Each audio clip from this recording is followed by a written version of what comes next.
दिल्ली की ऐतिहासिक इमारतों में से एक सफदरजंग का मकबरा अपनी भव्यता और वास्तुकला की खूबसूरती से आकर्षित करता है।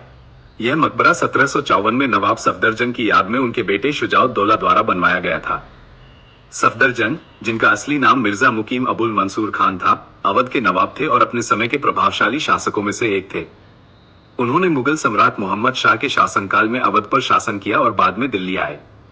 1748 में जब अहमद शाह बहादुर मुगल सम्राट बने, तो सफदरजंग को वजीर उल मुल्क हिंदुस्तान की उपाधि दी गई और उन्हें मुगल साम्राज्य का प्रधानमंत्री बनाया गया।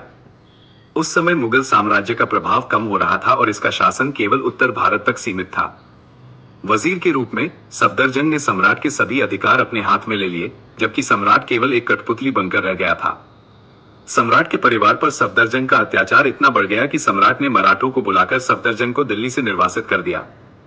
1753 में मराठों ने सफदरजंग को दिल्ली से खदेड़ दिया और 1754 में उनका निधन हो गया।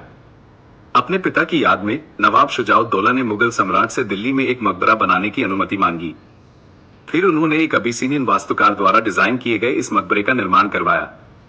बिलाल मोहम्मद खान ने 3 लाख रुपए की लागत से इस मकबरे का निर्माण किया। सफदरजंग का मकबरा मुगलकालीन वास्तुकला की विशेषताओं को प्रदर्शित करता है। इसका 4 बाग शैली का बगीचा, जिसमें 4 हिस्सों में विभाजित बगीचे, चौड़े रास्ते और जल चैनल शामिल हैं, आगंतुकों को एक शांत और शांतिपूर्ण वातावरण प्रदान करता है।